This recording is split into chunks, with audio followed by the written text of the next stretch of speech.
You just girdled me.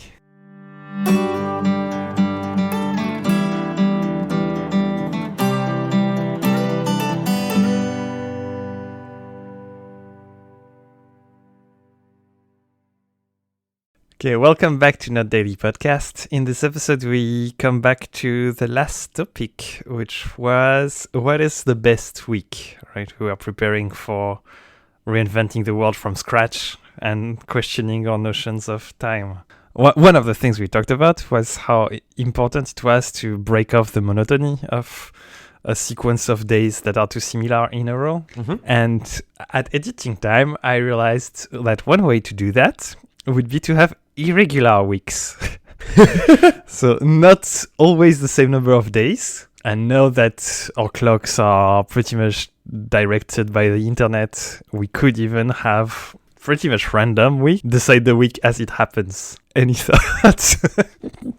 Besides the non-practicality of it? I mean, we lived through that, not really, but a bit, when we were in college, no? Didn't you have schedules that changed every week? That is a good point. I guess it depends on your college. So I've done like 3 different colleges, and it really depended. In some years, I had very strict schedule for the semester. Some years, it changed actually every week. We received the schedule on Friday. Yeah, I didn't have that, but I talked to people who did, so I know it exists. I had something a bit more regular. I'm not sure, like, when you're a student, you have any kind of clue. I think it's the weirdest year of your life, like the 18 to 23 years, because you don't really care about schedule. You have so much energy, like so much energy. I'm not sure about that, but okay. I remember getting completely hammered and go to class at 7 the next day. But can you really extrapolate that to everyone? Everyone I talk to in their 30s are like, I had so much energy when I was 18. Okay, maybe you're at your peak energy and you'll have less after. Doesn't mean you have energy period. Maybe you're just low energy person. Maybe you're just a low energy person, but like it won't get better afterwards. Okay, well, anyway, we were saying whatever. You have peak power, and then how does this impact your schedule? It means that you have energy to do whatever you want at whatever time you want. And so I'm not sure you need that much of a schedule. And also, like, I don't know, it's a weird life to be a student. All the stress of the exam that doesn't exist at all afterwards. You can be stressed about work, but it's never the same as being stressed about the exam. It's a very stressful life for no reason. Because you have the feeling that it's going to impact your whole future, whereas at work, your future is now. Yeah, exactly. Yeah. It only impacts your present. Yeah, there's a sense of gravitas, maybe. Everything seems very, very important.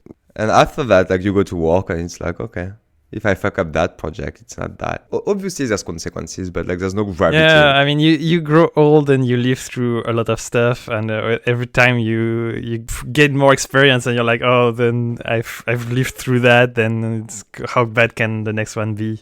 And so you get very good at relativizing.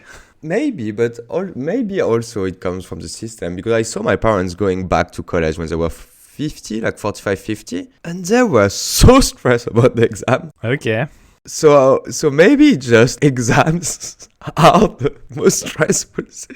That is a very good data point, actually. That's a very interesting point. Yeah, exams are stressful. I wonder if maybe it's because when you're in an academic environment, you have exams, like you have basically orders that you need to follow, like you need to learn that. So you have a pretty clear command and success criteria, whereas in your adult life, you never have that clear of a goal and a boss. Yeah, maybe it's the fact of being judged in such a clear scale. I mean, it makes you think that in Lacanian turn, in academia, you have, during your learning years, you're faced with the big other, basically. The big other is very present in your exams and expectations. That's interesting to confirm that. He puts a grades on you. Yeah. He literally grades you, literally judges you. Okay, that could be fun. Like a grading system on life. Grade your employees? No, but like grade your life. I don't know. Like exams, but for life. Well, I kind of do that unconsciously, kind of every day, thinking like, oh, this was a good day, this was a bad day. I think everyone does that. Are you journaling? Well, not very strictly, but I have Really? a method of feedback. I do that very clearly for my learning Japanese. I make myself little exams, but that's Yeah, but that's about learning. It's not about like life. in life. I have a micro feedback mechanism. That's nice. I mean, yeah, I've always wanted to have a way to give myself feedback, but it always felt a bit weird. I've read a lot of stuff about like journaling every day or like planning the year, like giving objective, like that sort of things. And then I've tried it, but it always felt weird for myself to put my conscious goal into writing and stick with it. Maybe you just don't want to handle your life like you do handle your work, because that's all you do at work, right? Planning and stuff. Maybe. Going back to the actual topic. Yeah, so I had a note saying like, what would your life be like if you were assigned every morning a day? Essentially, the day was decided every morning. You wake up, you check eyes, you're like, oh, it's Monday, like a dynamically changing week. But as you said, it's kind of like what being a student is sometimes. If we remove the talk about the student, so everyone in the world would receive the schedule for the week, meaning, oh, this week is 4 days with 2 days work and 1 day off, and then you do it? Yeah, I guess. It's kind of like, I don't know if you've ever played Heroes of Might and Magic. They have a week system, and every week they're like, oh, this week is the week of unicorns. There's all kind of unicorn, the unicorn population doubles and this kind of stuff. You have a loot box element in here. You discover the week of the week. I mean, having theme week based on whatever would be fun. Having days changed. I'm all up for trying. if I have a leap year one day, I don't know, like maybe you could have a month where everything is dynamically computed. The chaos month. I mean, the thing is, like, for it to work, you'll need at least a village, like at least 1,000 people on the schedule that you know. So you're living straight together. Yeah, no, it needs to be at the country level, of course. Yeah. No, but like for the test, for the experiment, you could take a village. No, but you need to have like the TV following, the radio. Everyone needs to be in on it, otherwise it's boring. Yeah, that's true. There's so much stuff that we could have done during COVID quarantine that we didn't. It was less risky, you know what I mean? It was all up for shit, so like we could try stuff at that point. Sure, but I think there's a lot of other things we should try before trying randomly assigned days. I'm sure this is the most pressing experiment.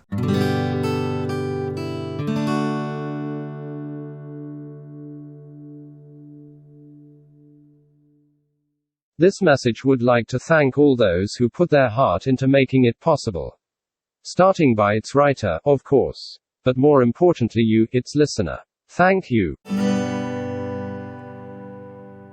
Okay, that's a very good segue to talk about listener comments, because I had a very big discussion about this episode with a Yaris, our most assiduous listener, who brought up the fact that there is no reason for all hours to be the same. You could have variable hour length. Thinking about what would it look like. So 1 unit in the morning could be our legacy 1 hour, and 1 hour in the evening could be our legacy 3 hours. But then I have a very good example of what it might look like if you want, because that's how Japan used to measure time in the Middle Ages before the westernization. Yeah, they have a day and they cut it in 12, essentially. Okay. And so you have always 12 hours, but in winter they are shorter and in summer they are longer. Well, the day hours are longer in summer, but the night hours are shorter in summer because the night is shorter. Well, you cut the night and the day in 12. So it's like 6. It's like 6 steps, 6 step. Like you just divide by 6, like the night time, and divide by 6 the daytime. By 12. By 12. Also, they kept 24. Just for the sake of it. I don't know why they kept 24, but yeah. Okay. Well, oh no, the 24 comes from the divisibility, right? Probably. 12 is dividable by 2, 3, 4. Yeah, but 6 would work as well. But okay. And so the very fun fact about this is that when they started having commerce with the West, they discovered clocks. And so they had to build mechanical clocks with dynamically changing hours. And that was really fun. No. They are very impressive if you look at it.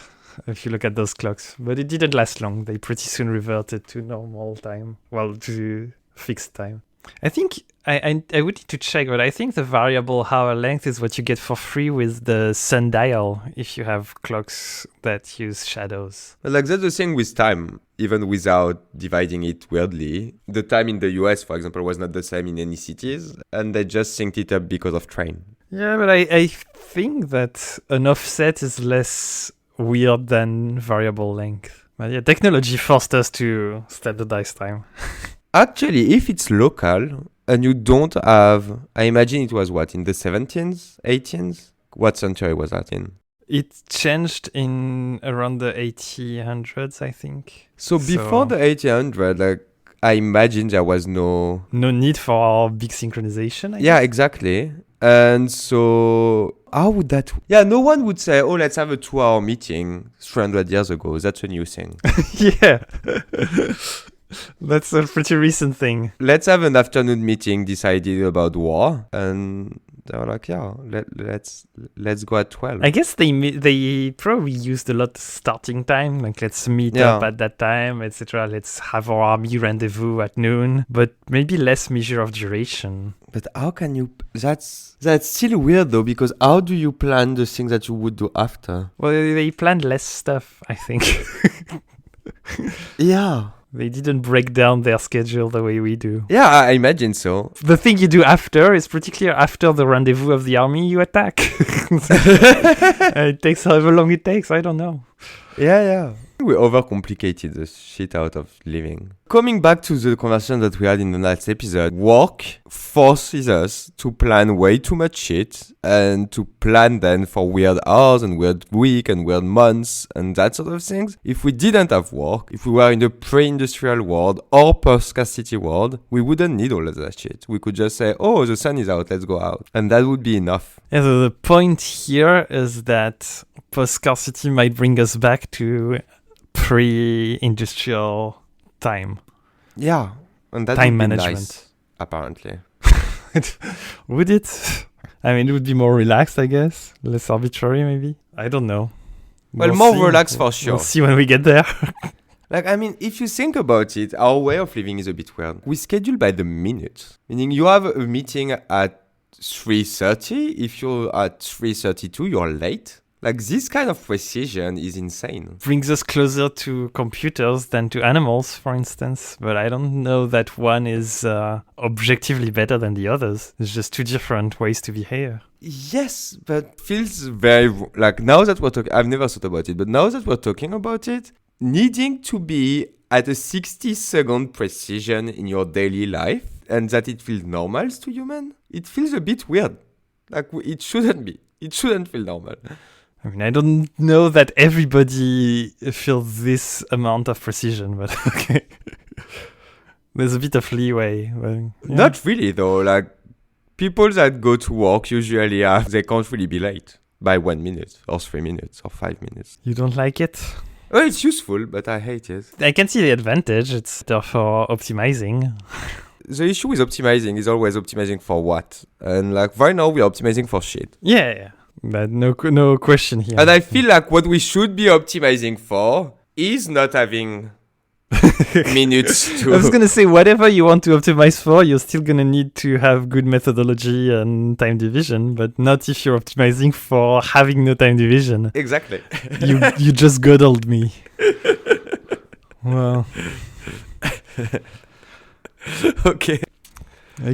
To go back to what Yaris was saying, to get a bit of a bigger perspective, he was telling me that what we called, I think we called that bottom up and top down, something like that. He says that you have two perspectives that are basically, he brings that to, one comes from the periodicity of the sun, and so that's how you get months, years, but also seasons, because seasons are very clear things in the sun division, and that's what he was going on about. I'll more on that later. You take the sun cycle and you cut it in subdivisions. That gives you seasons and then months. But to get weeks, you are going the other way. Ooh. It's an okay. it's an aggregation of days. And so both have their merits, but it's a different job, a different process, if you will. Both of them are in the framework that we used last episode. Both would be a top-down approach, is taking what nature gives us and fitting that into our daily life, versus the bottom up, which would be more of like our feeling. Yeah, I thought we ended up saying that bottom up matters more because we're optimizing for our feelings. Clearly, I mean, it's been a long time that we haven't used the sun to say that it's the end of the day or the dead of the day. It's been what, 300 years, 200 years. But is it good? Well, we just talk about you 10 minutes ago, you didn't seem very happy with that. You wanted to be closer to animals and less to computers. So Eyaritz's point was that, he talked to me just after he had some planetarium visit thing. So he was very excited about everything he learned. That's a bit of a bias I should disclose. But he was saying that, the solar cycle is a pretty sturdy rhythm that we've always used.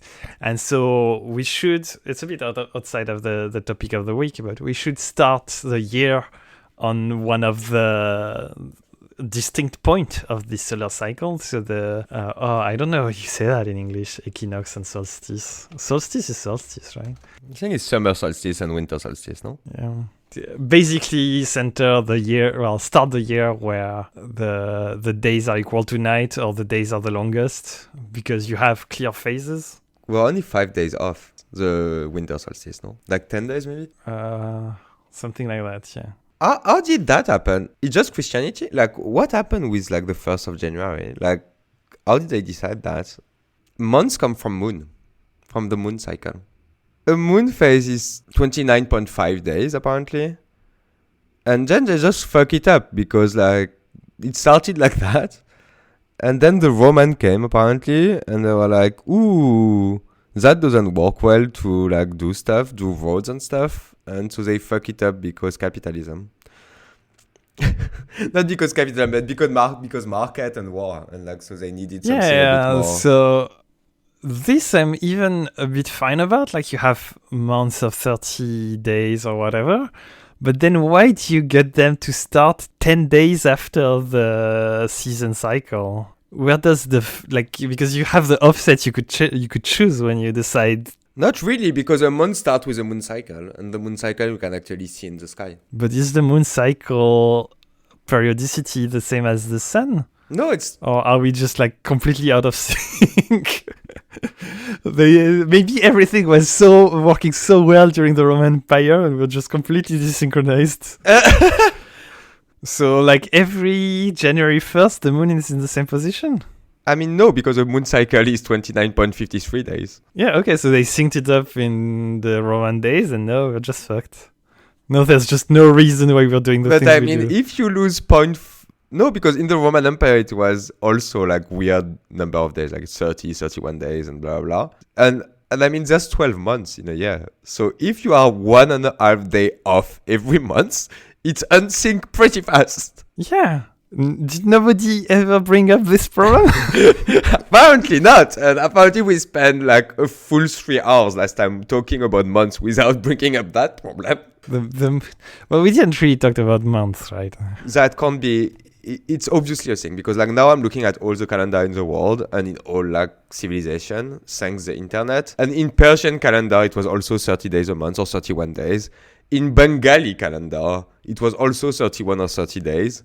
In Nanakashi calendar, I don't know where it is, it was also 31 days. In Khmer calendar, it was also 30 days. Like, I mean, every civilization in all times was like 31 days. Okay, the sun cycle doesn't matter much anymore, but the moon cycle, like, has just never mattered. Yeah, it matters to sailors. It's easy to measure because you see the moon, but what impact does it have? To the sailors, to the sea, like the ocean. It matters a lot. When you have bullshit boat, you don't want it to be like whatever. No? Does it? Like, it matters, it controls how much the sea rises on the shore, but like I don't know. I'm not a sailor, but I feel like it can fuck your boat. 1,000 years ago, I think. But that makes sense. I guess fishing was more important than than rationality, than being autistic about the number of days. if you put moon phase impact on Sailor, you only have Sailor Moon picture on the That's because of anime that we're in this mess, just like always. Damn it. Yeah, so I think we're seeing that the problem is the lack of synchronicity between the moon and the sun. So I think the real solution is to obviously change the period of the moon so that it's clear multiple or divider of the period of the sun. And then we can... I'm pretty sure it's not that hard, no? You can just like bomb the moon until like it's kind of or big just enough get rid of the small moon and then we can start afresh on clear good basis. Also, that could work. I think it's just easier to like remove a bit of the moon.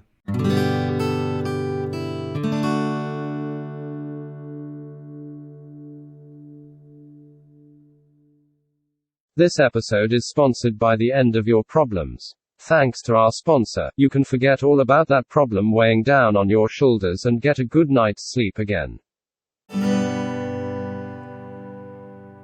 By the way, I have been a bit addicted to a new game. I've been looking for a new game to get addicted to since probably World of Warcraft or something.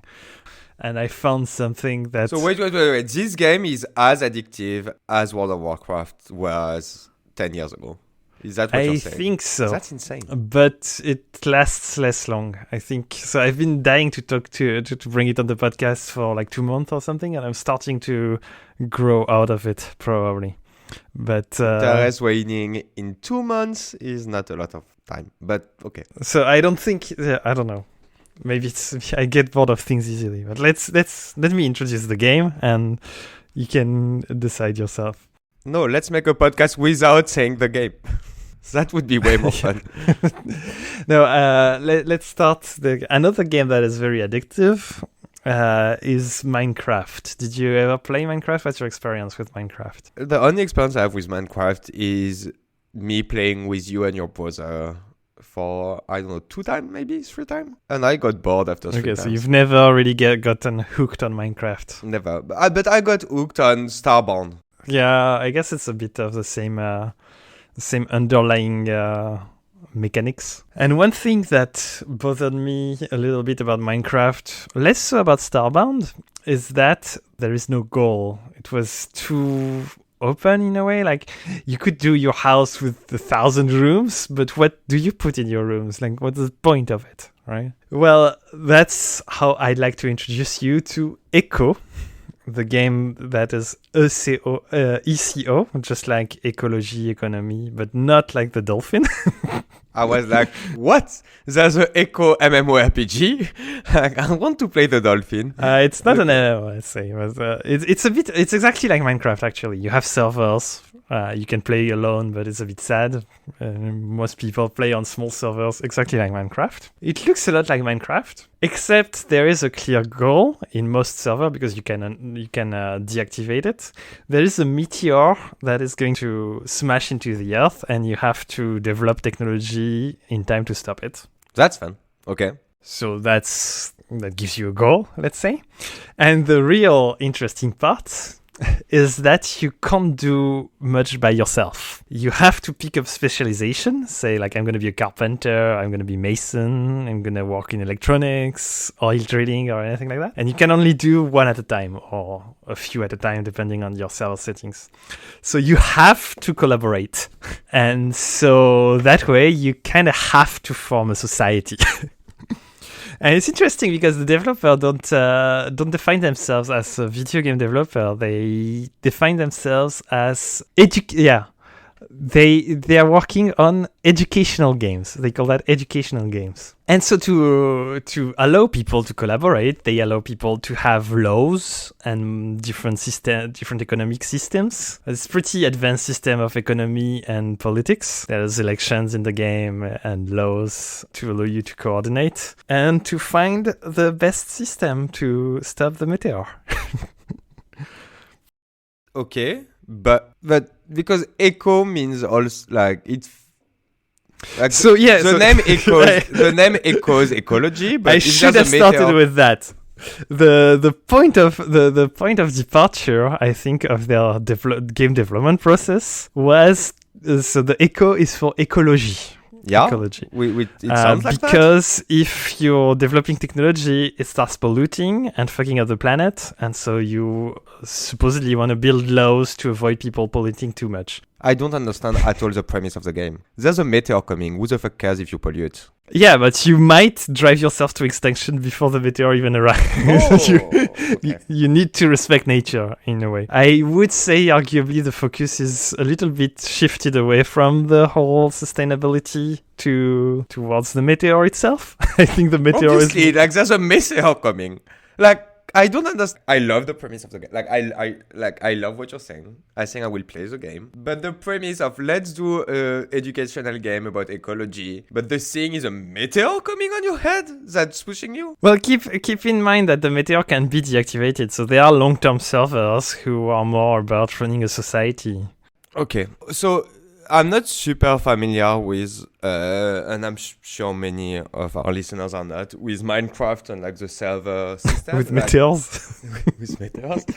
But how does that work? Like, is that like 2,000 players coming on one server? Is that more like 10? Is that more? Because you're talking about civilization, society, laws, but it very much depends on how many people are playing. Yeah, so if you're playing in your corner, you can set it up so that you can do all the specializations, and then you're basically playing Minecraft. I mean, it's fun in its own way, but that's not the point of the game. Mm-hmm. The point of the game is obviously to play with other people and to coordinate bylaws. And that's where the shit hits the fan. Is that the expression? Because echo is a great way to see how hard it is to actually make a sustainable society. There is lots of servers. You can start up a server, and most of them don't survive past 1 week. And that is, I think, a very interesting lesson here. Because what usually happens, so like the server starts, people come together, but then there is a mismatch of rhythm of the players. Like, of course, some people are going to want to play more than others. So there's monopolies building up. Then the guy who has a monopoly on stone just has to go to the hospital to take up his daughter or something, like can't play for a day. So people who need stone are completely blocked and everything falls down. I mean, a society of 20 people is very brittle, let's say. But you can see this mechanics of power consolidation, the monopolies forming really clearly. And yeah, it's a great experiment lab to experiment with. Oh, you know how we often joke on this podcast that we don't have counterfactual Earth? Yeah. Well, it's a way to kind of have them a little bit. And you see that it's very, very hard to make it work. But your example, is it hard because it's only 20 people, or is it just hard? So I don't think the game has enough players overall to answer this question. I think most servers are between 5 and 30 people. I think a big server has 50 regulars. Yeah, and that's why it's a bit of a shame, no? So I started on a first few servers, had some fun, and saw them die out after a few days. And then I started asking, what do you think is the proportion of servers who die out in a few days? People were like 99%. It's really interesting. No, that seems very fun. I kind of want to try it now. The only issue is you need to talk to people, no? Well, I mean, so it depends on your server, right? Some servers are going to be individualistic. So that's the thing. I think I don't have that much experience. I tried like 5 servers or something, and I have what other people told me. Yeah. But I have found eventually a server that worked. And so it's a bit natural to extrapolate from this server, like what is necessary for a server to work, but maybe I'm making wrong assumptions. But on my server that worked, people were really friendly and helpful to newcomers. And and that's where we're gonna get political. It had a relatively strong government doing stuff. So, for instance, the government was making laws to prevent monopolies, to prevent that, for instance, the woodcutter cannot be carpenter, to force people to exchange. Okay. So one of the things that make it work, I think, is that they disallow group play. Everyone has to properly use the economic market to sell their stuff. Like I'm playing with my brother, but I can't just give him stuff. Otherwise, it's not fair. But how does that work though? Like actually work? So there's a government, but there's feature to actually put that into place? Yeah. Okay. Yeah, well, there's a limit. I think if I really wanted to bypass the group restriction, I could bullshit my way into giving physically stuff to my brother. But for instance, the thing that the woodcutter cannot be carpenter, it can be enforced by laws, and it is. I think that was fun, and specifically to the ecology part, they forbade the creation of renewable energies to stimulate the demand for coal. But that might be an early game kind of move. I don't know. That's how much the game has moved from the ecological thing. I've never seen a society die because of ecology, to be fair. I've only seen societies die out because of capitalism gone wrong. Yeah, ecology takes time to fuck you up, no? Well, it's a fast ecology, right? Everything needs to happen in 30 days. Yeah, but you make it sounds like it's a good simulation of the world, kind of. And like there's many ways to fuck up humanity before fucking it up with ecology. That's my impression, at least. And yeah, we're fucking it up with ecology, but before dying with ecology, like let's not die with like the other 10 stuff that we can die off. I mean, it's true. In a way, it's pretty hopeful. We've survived longer than most servers. If you want to be hopeful about it. I mean, okay, that seems fun. That sounds fun. I think one of the things that I gravitated towards very quickly is these antitrust laws. Like, you can't be the carpenter if you're also the woodcutter. That really, I see a very big difference between servers with and without these kind of antitrust laws. But I don't know, maybe it's possible to make it work without antitrust laws. I feel like it would be possible if there were more people on the server. Like, the thing is, like, it protects you against people not playing. Like, if there's a... Well, it gives a very strong monopoly to the people who can log in 24/7, basically. And in a way, maybe they deserve it more, I guess. I don't know. But I don't have that kind of time to invest in my second life. Yeah. Like, the problem with that sort of game is it's like Factorio. It gives the impression that you're doing something productive when you're really, really not. It could feel like a job sometimes. Indeed. It sounds like a game that is more fun to watch video about than to actually play, like EVE Online. I don't know. So yeah, this brings me exactly what I wanted out of EVE Online. But EVE Online I found a bit daunting because it's too big, a bit boring a little bit because it's too high scale. Whereas in EVE Online, I spent hours delivering materials from one place to the other. Here this is EVE Online plus Minecraft essentially. And in Minecraft, you build your own house, you decorate. And here the decorations actually matter because they boost your score at your job. Okay, I have a question from the start. Who decides though? Like, how does that work? Who makes the law? So there's 20 random people coming into a server. How does that go? So one of I think the biggest flaw of Echo is that it is like Minecraft, it's server-based, so there is always a server owner. There is people who own the server and pay for the server. So that creates an imbalance right from the start.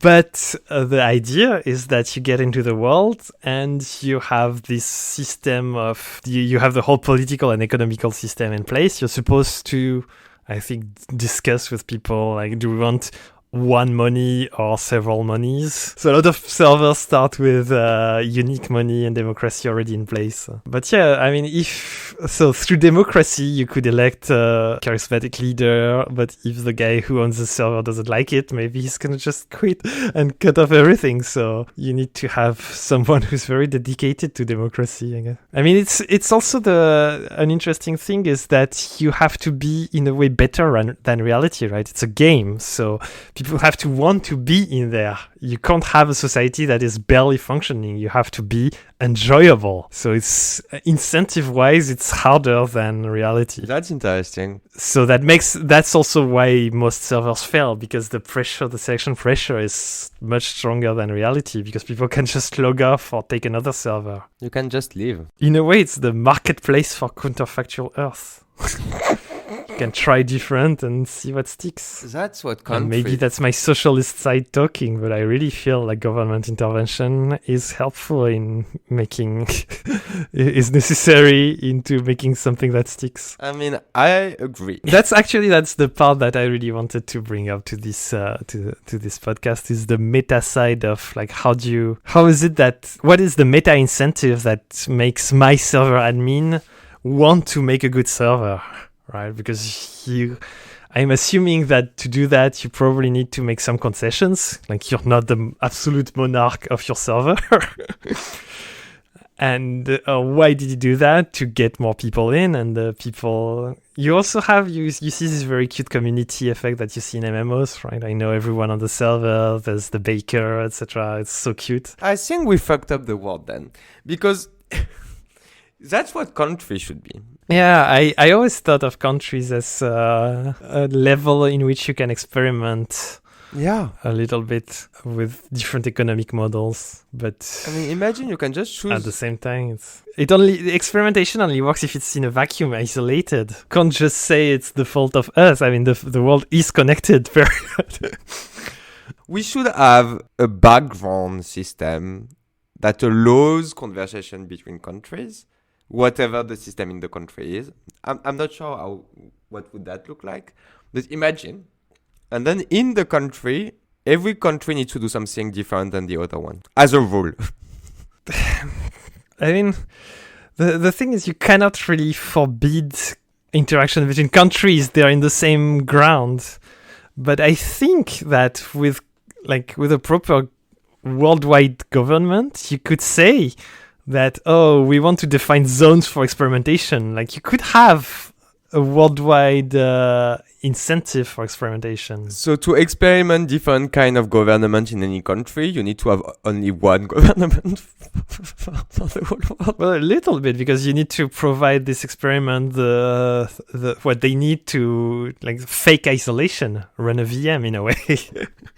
I mean, I would love to see AI play Echo now. When is AlphaStar doing that? Coordination is a hard problem. But I think AIs are more rational than humans, so they have less coordination issues. The only thing that I can think of that is very, very different is that they have less trust issue. I think if they see... that really depends on how they're set up, because... Yeah, that's wrong. AIs are not necessarily trustful, but they can come up with trust protocols. And they trust in their trust protocols, right? they trust rationality, unless you specifically design them to not trust rationality like humans do. I mean, we're not designed to not trust rationality. It's just that rationality is very energy intensive. That's all it is. Like, you know what I mean? It's just like our brain is like, 2 grams of sugar or 0.1 gram of sugar. Which one should I take? And it's like, 0.1 is 99% true. Let's go there. It's just less energy intensive. That's interesting. So that means that getting to the actual optimum is always harder than getting to a local optimum, in a way. Like, nature is designed in such a way that there's traps everywhere.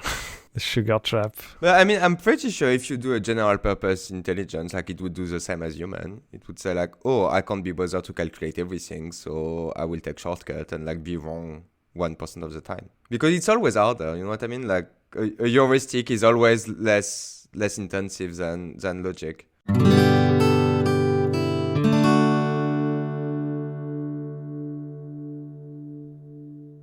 Talking about counterfactual stuff, you can see a lot of different ways to organize a group in a job. Like meaning different startup with 20 people organize shit very, very differently because you are free, everyone can talk to each other. Like there's not that much monopoly of power because there's 20 people. Yeah, it's a bit isolated, right? You have your own environment with your own incentives. That's interesting. There's a good encapsulation level, as we say in programming. But as you say way earlier in the podcast, people don't like to experiment. So usually you just do the thing that you think works because you've seen it work elsewhere. People are risk averse a lot. And trying some new stuff is very much risk intensive. So yeah, I guess that would be the difference between seeing AIs and humans on Echo, maybe. That you'd have less cognitive bias in the process, unless you code them in the AI.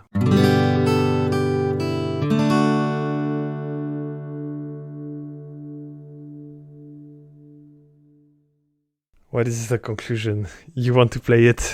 I really want to play the game. We might have found something to test some stuff when we say counterfactual Earth. Each time we say counterfactual Earth, we can try to do it on Echo, which might be fun. I think one of the conclusions we had is that the population to run experiment is a bit small. Yeah.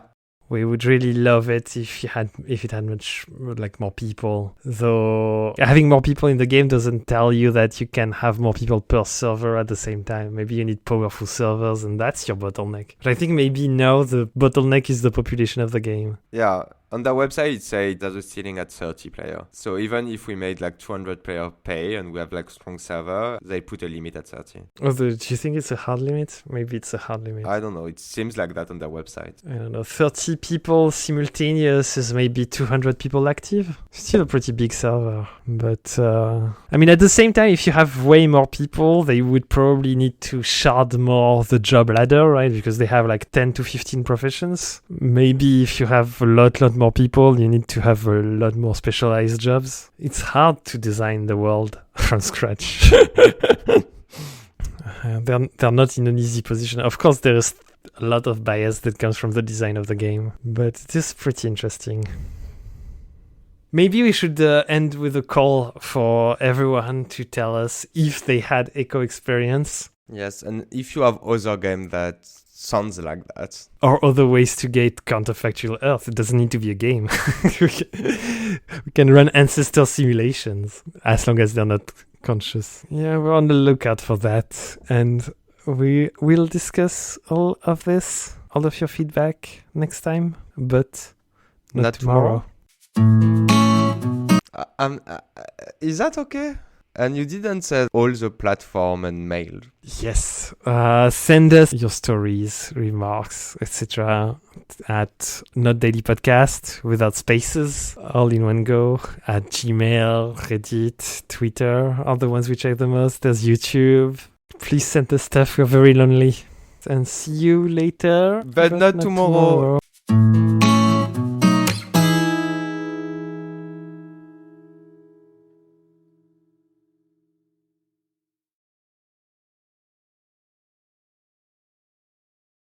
Because you want me to say that. You monster. Yes. See you. Wait, I thought I would say 3, 2, 1 and clap, but not tomorrow. Just not tomorrow, not to see you. Well, I don't know. You tell me what you want.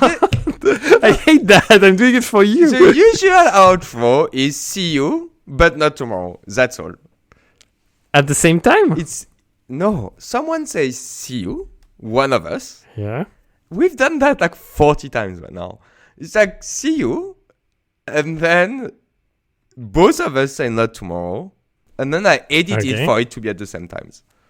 Okay. But I need the see you to and the not tomorrow. I didn't know about the see you. Well, I didn't notice the see you part.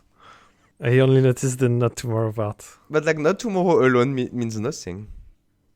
Yeah, but I thought the part before was freestyle, loose. It's a bit more loose, to be honest. It's a bit more loose. But we can't just say not tomorrow because I need to put something before. And I think the most ubiquitous one is see you. That's why. Okay, so see you. But not tomorrow. Not tomorrow. Okay. Oh. No, that was fine. Oh That was God. fine.